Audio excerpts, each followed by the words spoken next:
Thank you very much, and thank you for the invitation. And may I say what a pleasure it is to see so many people I know and whom I haven't seen for many years in the audience. As you can probably surmise from the title that I've given here, this is going to be a rather general talk, certainly nothing to do with politics. And essentially what I want to do is to summarize some of the recent research I've been doing in a particular part of the Tibetan marches in Nepal, notably the district of Mustang, about which I'll be talking more shortly. So this is the area that we are dealing with. You can see the Himalayas very obviously, and I'm specifically going to be talking about an area roughly in the middle, so the central Himalayan region. I want to begin, well, what I'll be talking about are really three different things. I will present to you some of the work I've been doing on archives, since this is an aspect of research on Tibetan civilization that is really underrepresented. I will be saying some things about archaeology. I'm not an archaeologist at all, but I've had the privilege of working with a number of archaeologists recently. And I'll be saying a few things about rituals. Rituals of the old Tibetan religion, the Bön religion, which preceded Buddhism in Tibet and developed along with it to a certain extent. So this is a Tibetan library. Many of you will have seen Tibetan books. You know what they look like. They're wrapped in cloth. They're long, loose leaf entities. And this is an archive. This is actually a photograph taken in Lhasa. It's the magistrates of Lhasa in 1921, taken by Sir Charles Bell. And what you see attached to the pillar on the right is the archive. This is how documents are stored. So this is a very different thing from a library. This is a typical page from a Tibetan longbook, a so-called pecha. You can see that it has this square script, which is based on an early Sanskrit script. And sometimes the pages are lacquered with indigo and then painted on with gold and silver. So these would be liturgical works. And sometimes another script is used, a rounded, the so-called headless script. So these are all religious works, and these are the kinds of things you would be likely to find in a library. Archives, by contrast, documents, use a different script. They use a much more cursive script, which is derived from the headed script. And sometimes they bear spectacular seals. So this is the seal of the great fifth Dalai Lama, dating from the 17th century. It was actually issued to him by the Mongol chieftain Altan Khan, or actually issued to his predecessor. A typical Tibetan longbook, a canonical work, translated from Sanskrit, and a typical Tibetan document. Instead of, if you want to increase the length of a document, you don't multiply folios, you stick pages onto the end of it. And this is what a Tibetan archival document can look like.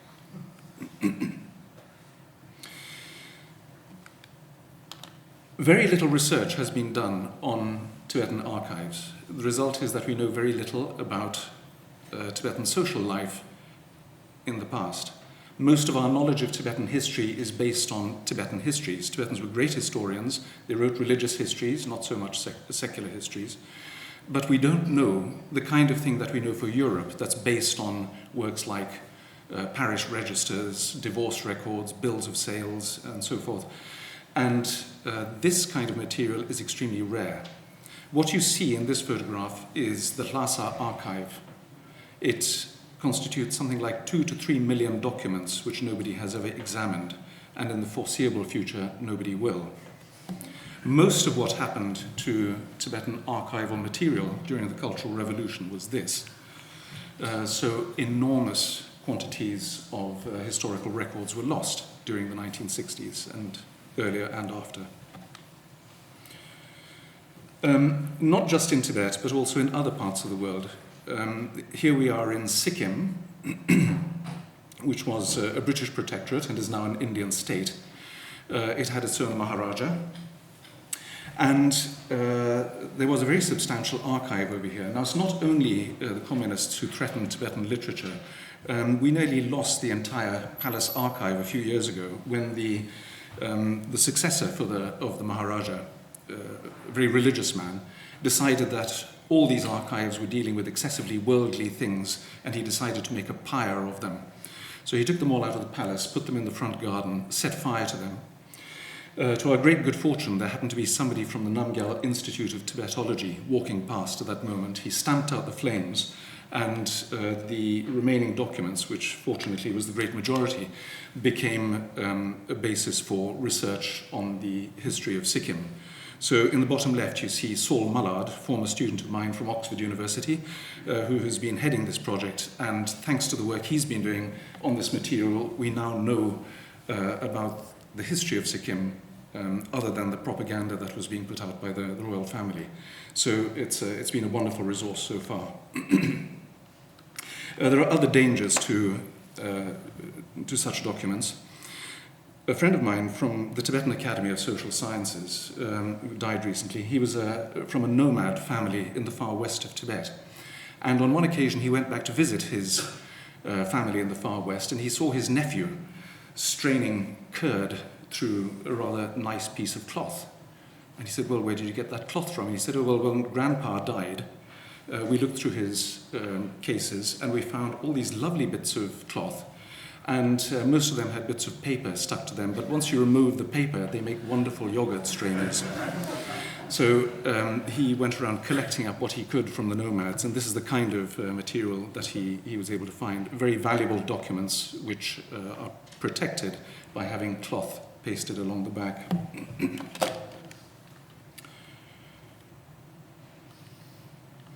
I just heard the name of William Dalrymple evoked. I've never met him, but I like his work very much.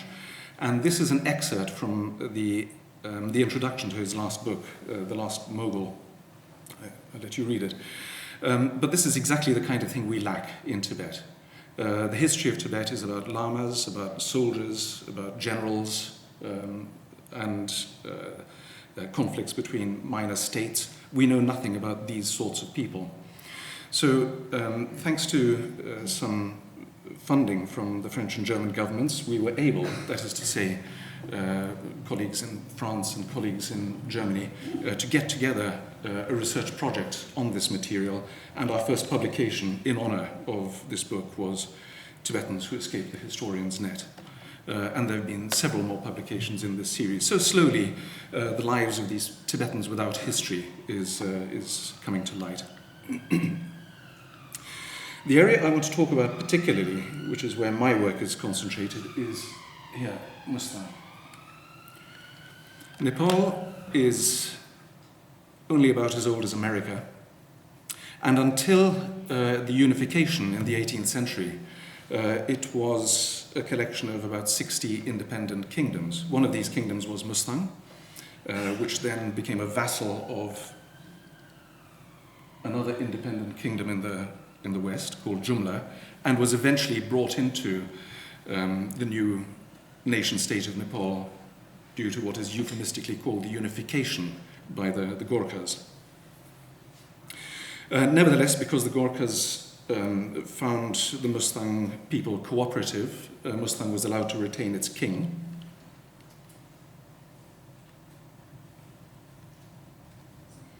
This is a detail of the area. And this is the capital, which was founded in the 14th century. Well, it was founded in the 15th century. And this is the last reigning king of the area, who died a couple of weeks ago. Married to a lady, that's the queen on the right, a woman from Shigatse in Tibet. And the capital is Monta over there. So this entire area was part of the kingdom of Lo or Mustang. I'm going to use those two terms interchangeably. There are difficulties with getting access to archives. Now, we have a certain amount of archival material from Tibet. The problem with that material is that it's all top-down. Tibet was very centralized, and most of what we have are edicts or directives from ruling authorities to the peasantry. In Mustang, even though there was a kind of royal configuration, below that there was a very well-established civil society. So much of the archival material we have here deals with communications between villagers and between villages in a kind of acephalous situation. So there's a great deal more variety of literature in this area than we find in Tibet. Part of the problem of getting it is precisely because the arrangement is so democratic. In one enclave called Baragaon, southern Mustang, there are 18 settlements, and to get access to the archive, representatives of all 18 villages had to be present, at least 2 people from each one. This took months and months of coordination, not least because some of these villages were 2 days distant. Anyway, we managed and were able to get access. There are other impediments. People are reluctant to let these documents be seen by outsiders. One of the most important that I was able to secure comes from this area, a place called Te, an extremely secretive community. They only marry among themselves. There are 300 people. They're not allowed to give information to outsiders. It's a very atomistic, xenophobic environment. But anyway, thanks to patience and help from a number of locals, we were able to get access to the archives. Part of the reason why people don't like to let outsiders see these things, there's the obvious one. They don't know what's in there, and perhaps they're going to lose their territorial boundaries, for example, if somebody gets access to their documents. But there is also the sense that texts such as these are intimately connected with the life of the village, and losing them or giving them to outsiders causes a hemorrhage of a rather esoteric Tibetan substance called yang, which means the quintessence of good fortune. And if you lose your yang, then you can never be rich again. And there are indeed rituals for the accumulation of yang, it's spelt like this, where somebody from the house will go onto the roof and call this stuff from the 4 quarters of the world and gather it up. In his left hand he has the foot of a musk deer, and in his right hand a coloured arrow. He'll gather this invisible material up and put it in a box in the house. And then the box will be sealed and never opened again. And this is the reserve of the potential for good fortune in the house, and villages as a whole will also have one of these. So this is one of the reasons why documents concerned with communities are very rarely shown to outsiders. Sometimes we get lucky. Last year, for example, I was traveling in Upper Mustang, and I went to Gilling, a village which some of you know, and met the wife of a recently deceased friend of mine. I'd photographed what I thought were all the documents in this house in 1993, but she said, "Oh, by the way, I just found a box." And she produced the box and upended it. And there we have material for a couple of PhDs, if anybody is interested. So this is about 150 years worth of the history of the village. Extraordinary stuff. I'm slowly sifting through it. So it all has to be spread out, photographed, transcribed, edited, translated, and then eventually we might be able to get something for it. There's an awful lot of effort, sometimes for nothing. You can read through a very long document like this, full of bizarre Tibetan. It's very local, and then it turns out to be a bill of sale for a yak, for instance. So not all the stuff is fascinating, but collectively it's interesting. And there's a great diversity. So here there's an accusation in a court of law, the defense. There are tax registers, these are local taxes. There are oaths which villagers swear. Community laws. Included in the community laws are, for example, clauses such as if there's a dispute in the community, you may not take the dispute to a government court. So they had a parallel legal system, and they continue to do so. They really didn't want the interference of the state. I'm going to give you a particular example of one of the things we've been able to unearth thanks to what is now called multidisciplinary research, but including archives. So this is a photograph taken by my good friend and colleague John Harrison, architect, sitting in the back of the room here today. And the thing to look at, this is the village of Tsuk or Chusang in southern Mustang. Here is a convent about which until recently we knew absolutely nothing. John had done measured drawings of this convent, and I, in 1993, was able to find the archives and never did anything with them. The archives are about the lives of the nuns from the middle of the 18th century onwards. This is the place, a rather spectacular building, Kunzang Choling. And these are the types of nuns who would have lived there, a rather unusual school of nuns, the shaggy-haired nuns, as they call them. This is actually a photograph taken in the 1930s in Tibet. And among other things, this obscure little convent has what our colleague Christian Lutzenitz, an art historian at SOAS, considers to be the finest examples of mural art of the Nyingmapa school of Buddhism outside Tibet. So there are little gems like this sitting around in Mustang, simply decaying. And these are some of John's measured drawings. So we had this information, but we knew nothing at all about the history of the temple. Now, when we photographed the documents in 1993, at the end of photographing these little scraps of paper, the headman of the village said to me, "Would you like to photograph the register of the monastery, of the convent? Because in there you have the information about who built it and various other things." And I immediately said yes, and my assistant immediately said no. And I turned to him and I said, "Why on earth did you say no?" And he took me aside and he said, "The story is that inside this text, there is an account of buried treasure in the temple. Treasure that was buried there by the founder so that it could be dug up again and used to restore the place if ever it fell into disrepair. If we photograph this text and tomorrow there's a robbery, we will be blamed." So very sadly, I concurred that there was a certain justice in what he said, and forgot about the matter and didn't bother to work on the archives that I had collected until last year, when I went back there and heard another story that about 10 years ago, a Tibetan Lama who was based in, I don't know, Singapore perhaps, or Taiwan, had visited the area and said that he would like to revive the convent. And in order to do so, it would be necessary for him to see the register of the convent. So the entire village gathered, because it was not allowed to present this unless everyone was present. A reading was organized, and the Lama left, saying that he would be back at some point. A few days or weeks later, the temple was broken into, and the image that you see in front of you was smashed open.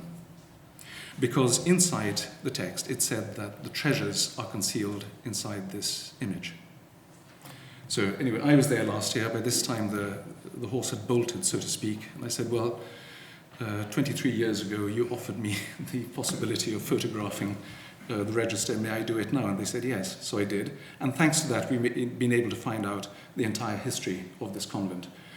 Who built it, how much it cost, how long it took, who the painters were. And these are the kinds of things that we've been able to put together thanks to local archives, local documents that have been sitting unconsidered for centuries. So this is the text being produced. This is the happiest moment in any researcher's life, when finally the text is put in front of you and you can open it. And this is one of the archives of the convent itself. Another example, another little priestly community called Sopnam. Again, a place we knew nothing about, except one photograph pinned to the wall. The last occupant, who died in 1992. I never met him. It was apparently a long lineage of priests who'd lived here, but we knew nothing about them. There was an archive in this little temple. The temple was abandoned. I managed to find the owner. We went in there and he said, "Well, it's probably in the blue box." Couldn't find the key to the blue box, so he got an axe. And thanks to this, we were able to recover the archive and reconstruct the history of this little community, all the way from Tanjung, whom you see over here, and reconstitute this entire history. And what wonderful lives they had. They were constantly at each other's throats. These were not particularly spiritual, well, I'm sure they were very spiritual as well. But the nice thing that you see in these documents is a completely different side of the reality of Tibetan religion. And this was the publication that came out of it. What's next? Yes, these documents are not always very easy to use. Not only by virtue of the fact that some of them are extremely damaged, but also the language.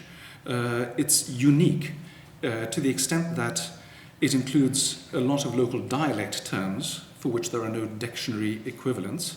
Practically everything is spelled wrong. And then they're also trying to reproduce Nepalese terms, since this, of course, was increasingly under the influence of the government in Kathmandu.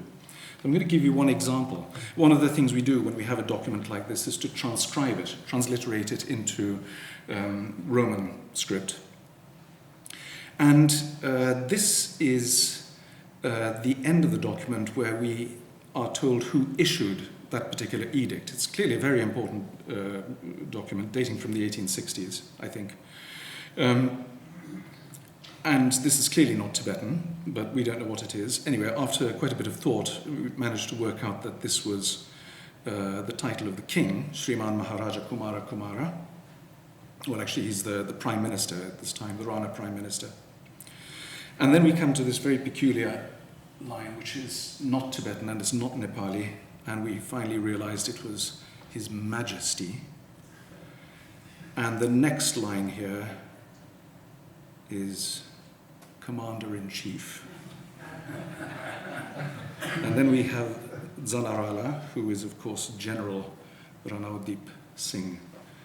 And there is the man himself, surrounded by his nephews who would assassinate him a few years after this photograph was taken. Another thing which did strike me as curious is the way in which people validated documents in this area. Up until about the end of the 19th century, people were using seals. So this is a priestly community, and you can see that each individual representing a household has a seal. About 60 years later, the same list of households, but they're all using thumbprints. Now, what happened there? This is actually a consequence of British influence in Nepal via India.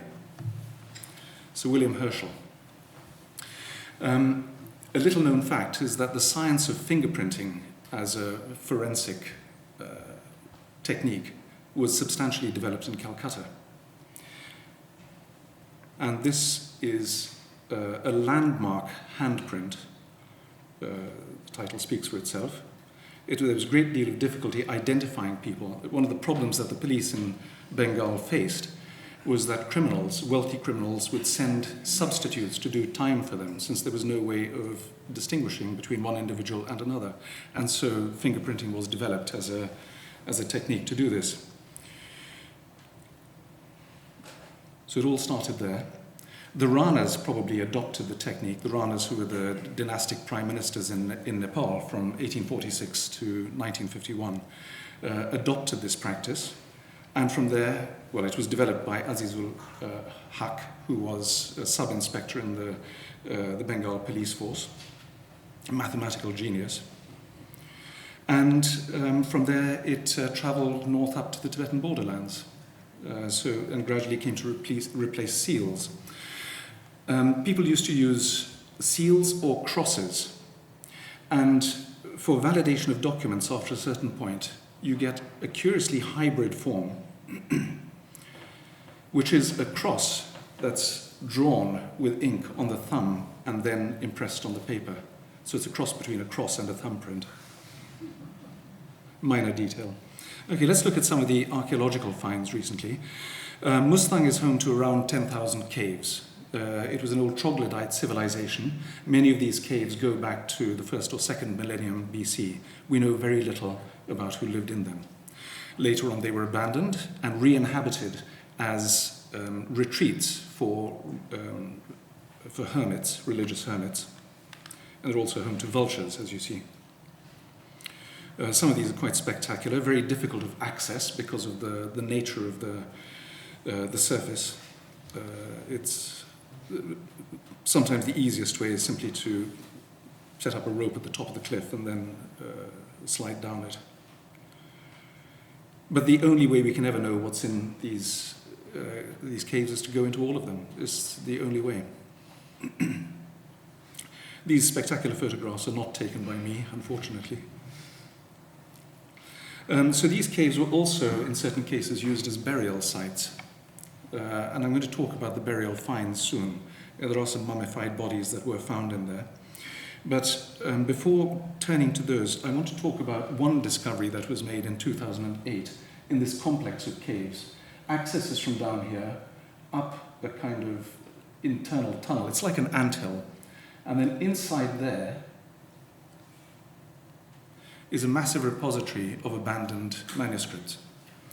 So climber friends of mine found these in 2008. In 2009, they took me there, winched me into the cave, a very unpleasant experience, and I started to sort through the material. And there were several questions. One is, why was it all deposited in there? Where had it come from? When had it been put there? And what was most interesting is that nearly all the literature in the cave was not Buddhist. It belonged to the old Bön religion. So to cut a very long story short, we took all the stuff out of the caves, dusted it off, wrapped it up, and took it to the local monastery for safekeeping. And I went there again last year to do some further research on it. So you can see these are beautifully illuminated manuscripts. This is a canonical work. And in some cases, people have been into the caves with razors while they were still accessible. The only thing that's protecting this cave now is the fact that it is so difficult of access. You can't get there without proper climbing equipment. But quite often, the most valuable information is in the least interesting looking pages. So even if the illuminations are stolen, the colophons remain, and this is where we find the information. And here, on this rather unassuming folio, we have this line which identifies the place where the texts were written. In the center of Lo, in the sacred place Bön, rising out of the ground. And it so happens that there is an abandoned site which predates the present capital of Mustang, called Bön, and this is it on the right. Yeah, so this is a city about which we know absolutely nothing, that was abandoned at some point, presumably because of desiccation. And in the other line over here, the blue that I've highlighted, we have the homage to the ruler, the great minister Agon Zangpo and his brothers. The founder of Mustang was Amepal in the 14th century, and his son was Agon Zangpo. So we know that the great majority of the texts in this cave were written in the 15th century. Some of them are possibly older. This one, for instance. And this was one of the most heartbreaking finds I've ever made. Another very unprepossessing looking text. It's a Tibetan legal text. These things are extremely rare. We know very little about early Tibetan law. And the script is certainly old. And it's a manual of mediation written in a very archaic form of Tibetan. So there are 4 or 5 folios, and what is there is an absolute goldmine of information about the way people were administering law in Tibet at this time. The heartbreaking thing is the page number on the left, 48. Everything else is gone.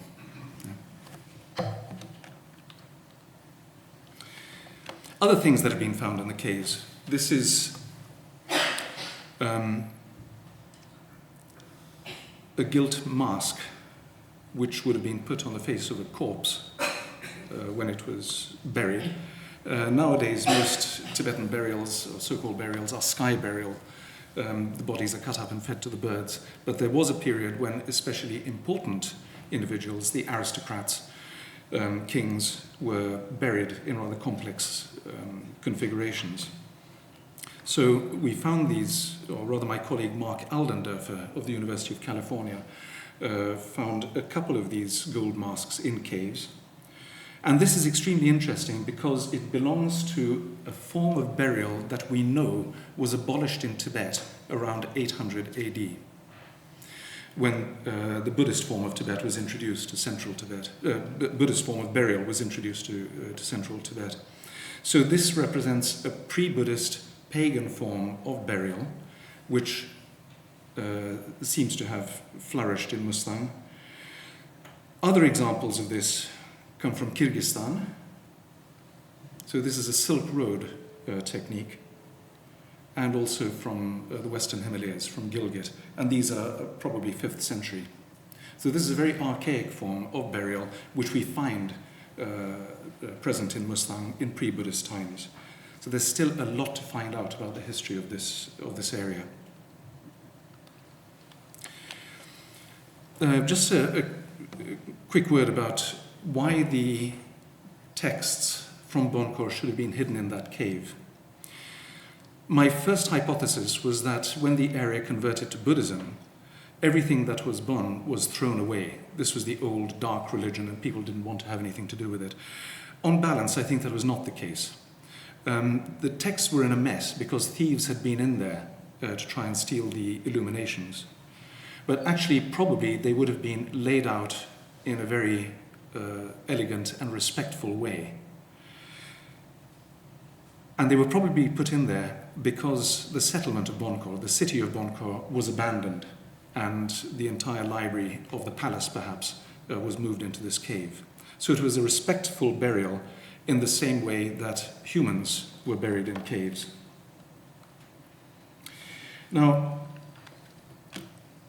interestingly, in Tibetan, when people speak about texts, they use a vocabulary that's used for reverend humans. So they never speak about the cloth of a text, they always speak about the raiment of the text, and so forth. And when you look at a text, you don't look at it, you have an audience with it. So it's regarded as being something very revered. Documents, which we see over here, when they're disposed of, they're not put into caves, they're hung up in trees. And in fact, some of the best examples of research on Tibetan documents come from the area around Dharamsala, where a former professor of mine, Dieter Schuh, when he was a student in the 1960s, used to go for walks in the forest and find his research material hanging in the trees. It was disposed there, and he would collect it and take it back and analyze it. Why would they dispose of it in the trees? Okay, here's a hypothesis. I used to do quite a lot of work on Tibetan pilgrimage in the 1980s, and on one occasion I was in southeast Tibet in 1986, walking around a holy mountain of the Bön religion, and I came across this tree which looked like a Christmas tree. It was absolutely full of children's clothes and boxes, and it was a big pine tree. And I was with a pilgrim, and I said, "What is it?" And he said, "Oh, it's got two names. One is the Toothache Tree, because these little white things that you see in the spongy bark, these are people's teeth. When you lose a tooth, you go around the mountain, you stick it in the spongy bark of the tree, and then you won't lose any more teeth. It's a sort of protective exercise." And he said the other name is Tangshing Tuta, which means the pine tree cemetery. This is actually a cemetery for babies.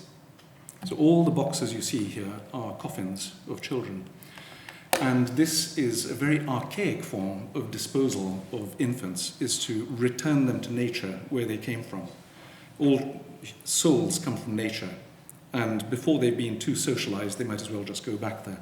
So this is an archaic form that's used in Siberia as well. And there are about 40 coffins and lots of bundles of clothes of these children who'd been returned. And I wonder if the practice of hanging documents in trees might not also be a rather reverent form of the disposal of documents. You would not simply throw them away in the street, for instance. One of the nice things that occasionally happens is that the texts and the archaeological finds coincide. In the case of the gold masks, this is true. There are records in the Bonpo literature, that is the literature of the pre-Buddhist religion of Tibet, about the significance of certain funerary practices. And there is a description in one text about what gold masks are intended for. Gold masks are there as a repository for the soul of the deceased person. When the body is no longer able to sustain the soul, gold is the receptacle for it. So we know that this is why Tibetans were putting gold masks on corpses, as a kind of halfway home for the dead before they moved off, not into reincarnation, because there was no reincarnation in Tibet at that time, but before they moved on to the heavenly home. And I think we have another example, again in collaboration with my colleague Mark Aldendorfer, about the coincidence of text, ritual, and archaeological finds. Now, one of the categories of rituals I've been working on recently is vampire subjugation. Tibetans have a very elaborate belief in vampires. They're not exactly the same as our vampires. They don't look like Peter Cushing, they don't look like Christopher Lee, but they are invisible spirits that predate on the vitality of the living. And if there's a series of deaths in a family, the chances are that this is the result of a vampire latching itself onto that family and killing people in succession. So anyway, this is the performance of one of these rather rare rituals for the subjugation of vampires.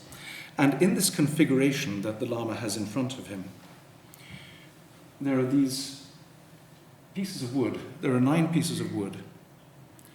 They're made out of barberry, and they're called firebrands. That's how the Tibetan term translates. But interestingly, they're not actually used as firebrands. They're simply there. So if they were used as firebrands, they're present as a recollection of a more archaic form of this ritual. What actually happens in this ritual, you have an effigy in the middle. There's a paper effigy and a dough effigy. The soul of the vampire is summoned into that. Then you go and dig up the main street of the town at a crossroads using an ibex horn. The effigy of the vampire is shot with arrows and beaten with a mattock, stuffed into the left horn of a yak, and then dropped into the hole. Okay, this is the short version. The whole thing goes on for 2 days. Now, these firebrands, I found one text, just 3 folios long, a very old text in a collection of Bonpo funerary rituals, which talks about the origins of fire at the border of being and non-being, and how fire was brought to earth, or brought to the world of humans, in the form of firebrands, precisely to separate the souls of the dead from the vampires that had taken those souls. So, vampires and firebrands. Mark Aldendorfer recently worked in this area, Nar, which is in the Masyangdi Valley east of Mustang. And he found a cave. This is a natural cave, but with some construction around it.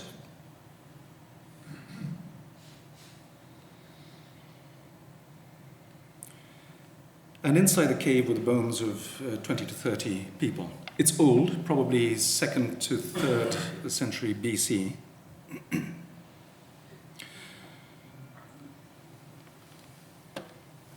And the cave had been messed around quite a lot, and if there was anything of value in there, it had been taken. But what he did find were several pieces of wood burned at one end. These could have been used for illumination. His supposition is that they were not actually functional. They were rather used for some ritual purpose. So what ritual purpose could this be? Obviously, the thing that comes to mind is a ritual for the separation of souls from the vampires that stole them. Now, inside the cave, he found something else, another piece of wood, which also doesn't look particularly spectacular. But a great deal of attention has been given to this piece of wood. If you look down here,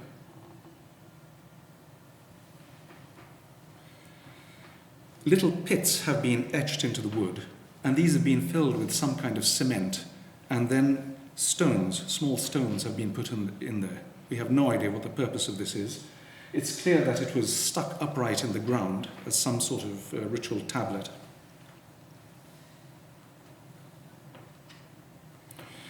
And it seems to have some sort of water damage or stain on it.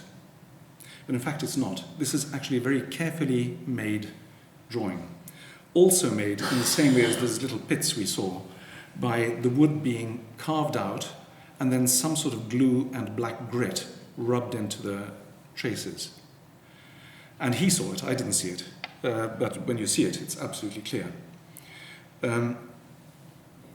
This is an anthropomorphic figure. The head is very linear or damaged. And most significantly, this is its left arm, this is its right arm, and in its right hand, it's holding a smoking firebrand. So this would have been some ritual effigy that was put into this tomb, perhaps to follow up the ritual that was performed for separating soul stealers from the souls. So here, very unusually, we do have what could be a coincidence between archaeological research, contemporary research on rather obscure apotropaic rituals, and some textual evidence. So I've had my 43 minutes. I'm going to stop there, and this was just a very general introduction to some of the work that's going on in the line of archival studies, ritual studies, archaeology in this very fascinating region. Thank you.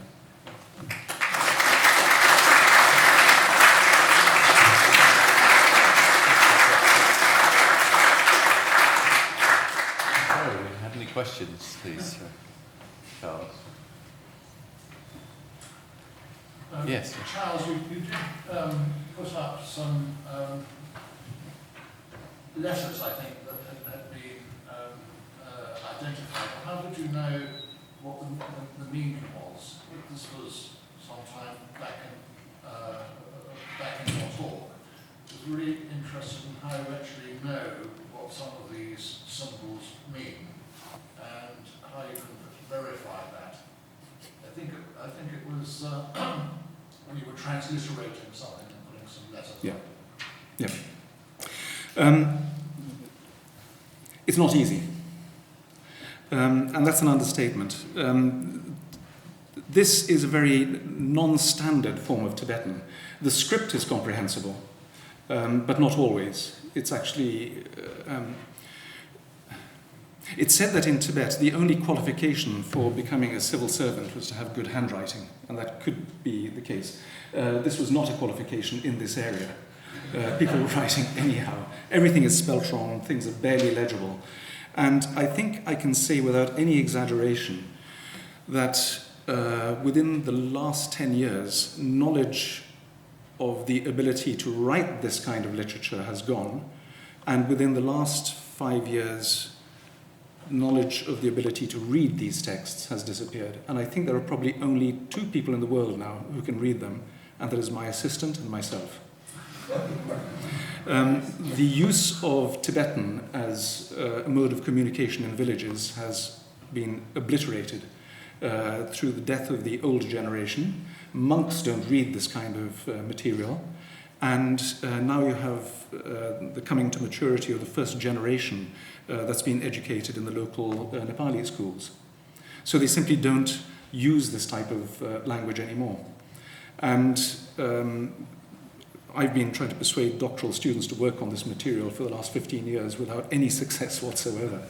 So there's an enormous repository of this material which will probably, well, I dread to think, but may never actually be read. All I can say is that it's an awful lot of experience of reading these things and knowing that this cannot possibly be a Tibetan word, or it could be a Tibetan word spelled wrong, or it could be a word in the local dialect, or a word in the local Tibeto-Burman language, which is different again. But quite often there are certain combinations of consonants which make you suspicious, and you realize that this is probably a Persian loanword, for instance. So it's really just going through thousands of these things. I'll teach you sometime, Dick, actually. I just wondered, what do we know about the pre-Buddhist religion of Tibet, and how do we know it? Well, that's a very good question. A lot of people think they know, but they don't. The reason we don't know about it is because there was no writing in Tibet before Buddhism came into the country. Buddhism came into literature came into the country, literacy came into the country in the 7th century with the establishment of the empire. It was brought in, like Buddhism, by imperial fiat, by the first emperor, Sonsen Gampo, who died in 649. There was some sort of religion in the country at the time, and later on, two clear religions crystallized. One was Buddhism and the other one was Bön. Bön needed some historical antecedents to legitimize it, and it created a history for itself on the grounds that everything had been transmitted orally and was only written down, translated from an obscure language called Shanzhong in the 7th or 8th centuries. And it could well be that a lot of what was being practiced at that time was formalized in the ritual texts, which were only then written down, and it was a record of an earlier practice. But it's also absolutely true that Bön evolved in collaboration or in conjunction with Buddhism. So the form of the Bön religion that you find at the present time is very much a form of North Indian Buddhism. The interesting thing about Bön is that it's according to their own indigenous system of classification. There's a 9-vehicle scheme called the 9 Ways of Bön. And conveniently, it seems that the higher vehicles, the more respectable ones, are the ones that are most reminiscent of Buddhism. And the lower vehicles, which deal with exorcism, sacrifice, soul-calling rituals, acquisition of good fortune, all the interesting stuff, which are slightly looked down on. These are almost certainly indigenous rituals because they very much resemble the rituals and beliefs that are still to be found in the non-literate communities around the Himalayas, in the shamanic communities. So we can't say that Bön is a shamanic religion, but there are certain beliefs, fundamental beliefs, practices that are almost certainly indigenous to Tibet, and others which may well have come from Central Asia. There may well, for example, have been an influence from Zoroastrianism. There's a strong tendency to dualism, for example, in Wonpo cosmology, which is very unlike Buddhist cosmology. One of the most important ways we can ever find anything out is through archaeology, but there's almost no archaeology in Tibet. There's a lot of grave robbing, but no archaeology. Anybody else? Yes, fine. Yes, thank you for a fascinating, albeit somewhat daunting. Could you say a word about whether the Chinese are in any way interested in this historical narrative, or are they actually just trying to pretend that it either never happened or will disappear soon? The Chinese are very interested in religion up to a point. They're interested in Buddhism because, well, to put it bluntly, Chinese communism and Buddhism have had a history of persecuting the same things in Tibet, indigenous religion. So Buddhism is perfectly respectable. There is a certain amount of Chinese archaeology, but they tend not to be interested in anything earlier than a certain point. There is another danger with the archaeology that's carried out on the Tibetan plateau. Let's put this in perspective. My colleague Mark Aldendorfer tells me that, well, Tibet is about the size of Western Europe. And in Western Europe, at any one point, you have about 5,000 archaeologists working. In Tibet, you have about 5. So the vastness of what we don't know cannot be imagined. You can go anywhere in Western Tibet and see abandoned cities, and we know absolutely nothing about them. One of the dangers of the politicization of archaeology is that when exhibitions are held in China of Tibetan artifacts, only those things are exhibited which look towards China. Han finds, for instance. Anything that comes from Central Asia tends not to be. Aldendorfer tells me that when grave sites were excavated in the far west of Tibet, he doesn't know what happened to the human remains. They were probably not Sinitic people. They were probably not Chinese in any way. They were probably Central Asian peoples. These are very inconvenient finds. So inconvenient finds tend to be disposed of. There is nevertheless a great deal of interest among particularly Tibetan scholars who work in Chinese universities. But again, for political reasons, quite often their hands are tied. Last question? Two more then. You dropped in the word loan words in one of your answers. How did they come? Were they through trade or intercommunication of religious centres? A lot of religious loan words come through translations of Sanskrit works into Tibet, into Tibetan.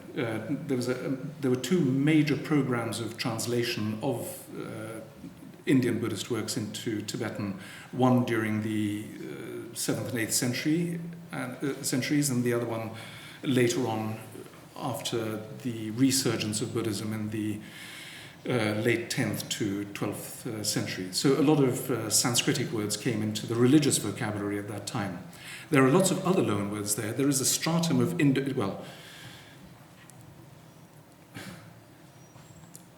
the question of which language family Tibetan belongs to is a very contentious one, and as you can imagine, also very politicized. There is a hypothetical language family, Sino-Tibetan, which presupposes that there was an original parent language from which Chinese and Tibetan both descended. Other scholars contest that, saying the only thing the two languages, Chinese and Tibetan, have in common is a certain set of loan words, a certain part of the lexicon from a certain period, which could be the result of loans, not of common descent. So Tibetan and Chinese do share a certain amount of vocabulary. The grammar is completely different, and there is also a very substantial Indo-European vocabulary in there, mostly to do with government and war. So, for example, the Tibetan word for king is related to the Latin word rex. That's one example. Then there are certain administrative terms which come in from Arabic and Persian. One of the best examples of this is the Tibetan word for book, which is tep. Tep refers to a modern European-style book. Dep is derived from the word depter, which means a set of annals.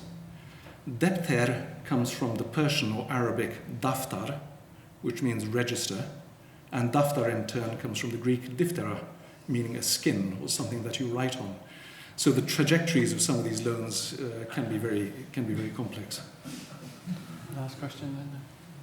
Yeah, a couple of interrelated questions. One, you showed a picture of the last king. Do you mean the last and final king, or the last king who just fallen off the perch?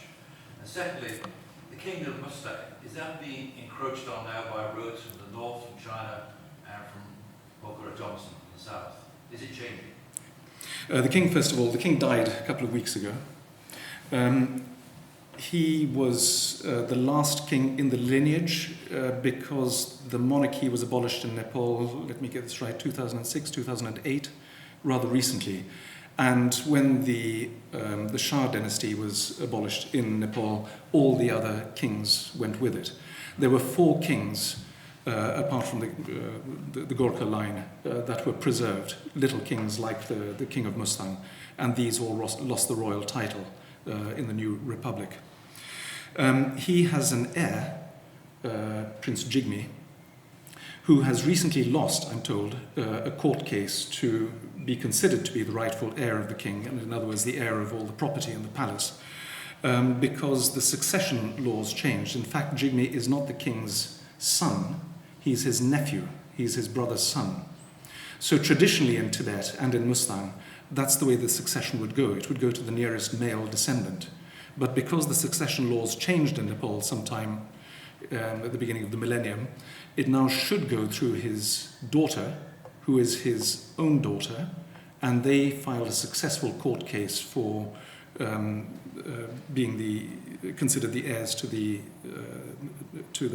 throne, or at least to the royal property. However, this is not accepted by any of the subjects in Mustang, so the palace is now empty. Even the mastiffs are not there, Barney. And we just have to wait to see what's going to happen. The road, there is now a road. I was there last year, and there is an interesting phenomenon in Nepal now, which is what I think in China is called domestic tourism. Tourism simply did not exist in Nepal in the past. Nepalis could not understand why anybody would be so stupid as to go and exhaust themselves walking around these dust-laden areas with bad food and get exhausted.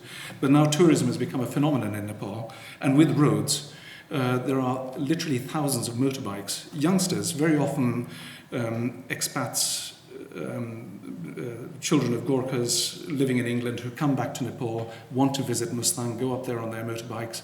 Very pleasant tourists, but it's changed the area completely. At the moment, the road extends all the way from the border right down to to Pokhara. It's seasonal, so it gets washed out by the monsoon. But I'm told that within 2 years, the Chinese plan to blacktop it and to link the Korela Pass, that is to say the northern border of Nepal, with Pokhara. The border will then be opened, and at the moment Chinese don't require visas to go to Nepal, so that's going to bring in some demographic changes. Thank you. Well, perhaps I can ask you, Nicholas, to give the vote of thanks. I'd like to very much to thank you, Charles, for once again sparking tremendous interest and many different avenues. And I thought I'd read an awful lot of your stuff, but obviously it scarcely scratched the surface. So just to keep it sweet and simple, thank you very much. Thank you.